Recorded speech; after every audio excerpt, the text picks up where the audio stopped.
Hi all, അസ്സലാമു അലൈക്കും. Welcome back. എന്താ റംസാൻ്റെ 6ാമത്തെ ദിവസത്തെ ഇഫ്താർ വിശേഷമാണ് വീഡിയോയിൽ നിങ്ങളായിട്ട് ഞാൻ പങ്കുവെക്കുന്നത്. വീഡിയോ എല്ലാവരും ഫുള്ളായിട്ട് കാണുക, നിങ്ങളുടെ അഭിപ്രായങ്ങൾ കമൻറ്റിലൂടെ അറിയിക്കുക. അതുപോലെ തന്നെ വീഡിയോ ലൈക്ക് ചെയ്യുക, ഷെയർ ചെയ്യുക. പിന്നെ വീഡിയോ ആരെങ്കിലും സബ്സ്ക്രൈബ് ചെയ്യാണ്ട് ഏതെങ്കിലും പുതിയ കൂട്ടുകാർ കാണുന്നുണ്ടെങ്കിൽ വീഡിയോ സബ്സ്ക്രൈബ് ചെയ്ത് സപ്പോർട്ട് ചെയ്യുക. ഞാനൊരു 5 മണിയാകുമ്പോഴാണ് ഇന്ന് കിച്ചണിലേക്ക് വന്നിട്ടുള്ളത്. പ്രത്യേകിച്ച് കിച്ചണിൽ ഒരുപാട് പണിയൊന്നുമില്ല, സ്നാക്കും കാര്യമെല്ലാം ഫ്രിഡ്ജിലുണ്ട്, അതുകൊണ്ട് പണിയൊന്നുമില്ല. അങ്ങനെ ഞാനൊരു അസറക്കരിക്കാൻ പോകുന്നതിന് കുറച്ച് മുമ്പ് കുറച്ച് ബീഫ് മുളകും മഞ്ഞൾപ്പൊടി ഉപ്പിട്ട് വേവിച്ച് വെച്ചിട്ടുണ്ട്. അതിങ്ങനെ ഒരു പാനിൽ വെച്ചിട്ട് അത് കുറച്ച് മുളക് കുറഞ്ഞതിന് കുറച്ച് മുളകും കറിവേപ്പിലൊക്കെ ഇട്ടിട്ട് ആ വെള്ളം ഫുള്ള് ഗ്രേവി ഉണ്ടാവില്ല അതൊക്കെ ഫുള്ള് വറ്റിച്ചെടുക്കുന്നുണ്ട്.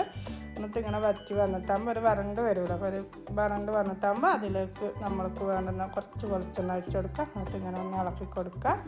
ഒരു 2-3 സെക്കൻഡ് വെച്ച് കൊടുക്കുക. അപ്പം തന്നെ ബീഫിൽ നല്ല എണ്ണയൊക്കെ തെളിഞ്ഞിട്ട് നല്ല അടിപൊളി ബീഫ് വരട്ട് റെഡിയായി. അതവിടെ മാറ്റി വെച്ചിട്ട് ഞാൻ നമ്മളെ സ്വന്തം ഒറോട്ടി ഉണ്ടാക്കുന്നുണ്ട്. പിന്നെ ഒറോട്ടിയും ബീഫ് വരട്ടിയതാണ്, അതുപോലെ പിന്നെ ചെറുപയർ കറി ഉണ്ടാക്കുന്നുണ്ട്.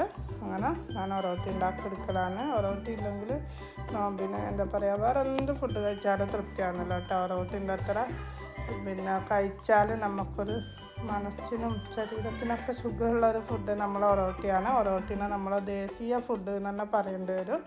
അങ്ങനെ നമ്മൾ ഒറോട്ടി ഉണ്ടാക്കുന്നുണ്ട്. ഒറോട്ടിയൊക്കെ ഉണ്ടാക്കി വെച്ചിട്ട് ഞാൻ പറഞ്ഞല്ലോ ചെറുപയർ കറി ഉണ്ടാക്കുന്നത്. അപ്പോൾ ചെറുപയർ വേവിച്ച് തേങ്ങയെല്ലാം ഒഴിച്ച് വെച്ചിട്ടുണ്ട്. ഇനി അതൊന്ന് താളിച്ചെടുക്കുക. അതിന് വേണ്ടിയിട്ട് കുറച്ച് ഉള്ളിയും കറിവേപ്പിലും ഇട്ട് കൊടുത്തിട്ടുണ്ട്. അത് ഞാനിങ്ങനെ ചെരിച്ച് വെച്ചെടുക്കുന്നത് ഇത് വീതിയുള്ള പോട്ടാണല്ലോ, അപ്പോൾ കുഴി കുറവായതുകൊണ്ട് ആ ഉള്ളി ഒന്ന് ഫ്രൈ ആകാനും വേണ്ടിയിട്ട് എണ്ണയുള്ള ഭാഗത്ത് ചെരിച്ച് വെച്ചാൽ ഉള്ളി ഫ്രൈ ആയിട്ടാകുമ്പോൾ അതിലേക്ക് നമ്മൾ ചെറുപയർ ഒഴിച്ച് കൊടുത്തിട്ടുണ്ട്.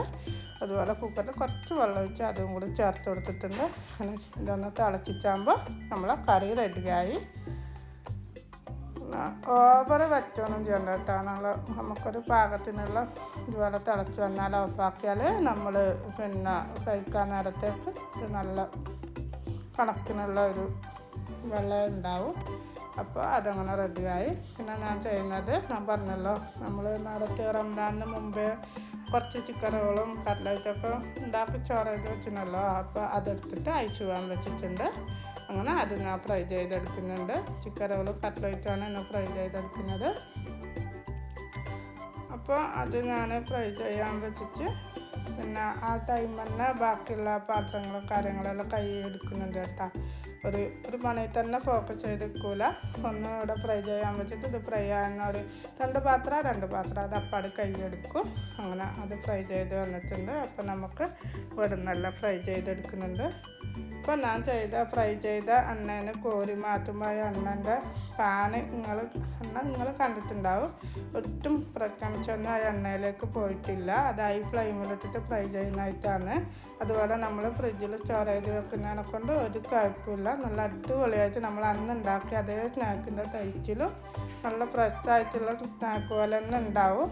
അതുകൊണ്ട് ഇതുവരെ ഉണ്ടാക്കി വെക്കാത്തവരാണെങ്കിൽ ഒന്ന് ഉണ്ടാക്കി വെച്ച് നോക്ക്. അപ്പോൾ അതൊക്കെ കഴിഞ്ഞിട്ട് ഞാനിന്ന് ബറ്റാണ് ജ്യൂസ് എടുക്കുന്നത്.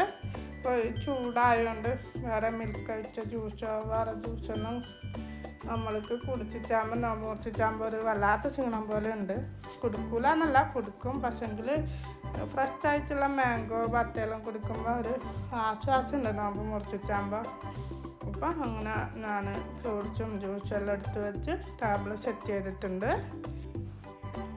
ബാങ്കിന് കുറച്ച് മുമ്പ് തന്നെ നമ്മൾ അടുക്കളയിലെ പണിയൊക്കെ തീർത്ത് നമ്മൾ ഫ്രഷായിട്ട് വുളുവൊക്കെ ചെയ്ത് നമ്മളെ മക്കളെയും കൂട്ടി വുളുവൊക്കെ ചെയ്ത്, മക്കളോടും പറയുക, മക്കളെയും കൂട്ടി വുളുവൊക്കെ ചെയ്ത് നമ്മൾ ഇസ്തിഗ്ഫാറൊക്കെ ചൊല്ലുക. അതുപോലെ ബാങ്കിന് വെയിറ്റ് ചെയ്തിരിക്കണം. ബാങ്ക് വിളിക്കുന്നവരെ നമ്മൾ പണിയെടുക്കുന്ന ഒരവസ്ഥ ഉണ്ടാകാറ്.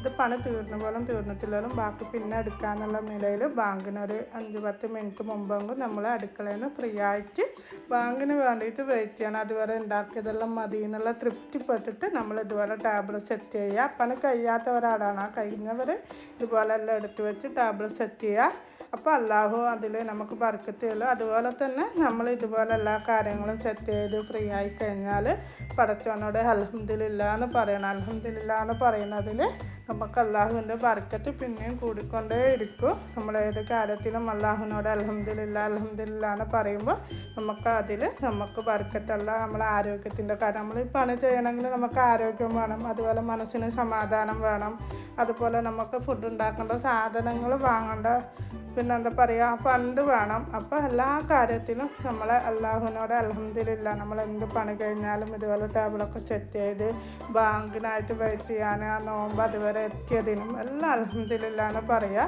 അപ്പോൾ അള്ളാഹു അതിൽ നമുക്ക് ബർക്കത്ത് തരും. അതുപോലെ എൻ്റെ നോമ്പുറിയും കാര്യങ്ങളെല്ലാം ഇന്നത്തെ കഴിഞ്ഞിട്ടുണ്ട്. തറാവി നമസ്കാരവും നമ്മൾ ക്ലീനിങ്ങൊക്കെ കഴിഞ്ഞിട്ട് നമ്മൾ ലൈമും പിന്നെ സ്നാക്കും കഴിക്കലാണ്. ലൈമ് ഇപ്പോൾ ഫ്രഷായിട്ട് അടിച്ചെടുത്താണ്. അങ്ങനെ അത് കഴിച്ച് കഴിഞ്ഞാൽ എൻ്റെ ഇന്നത്തെ വീഡിയോയുടെ വൈൻഡപ്പ് ചെയ്യാണ്. Take care, bye bye.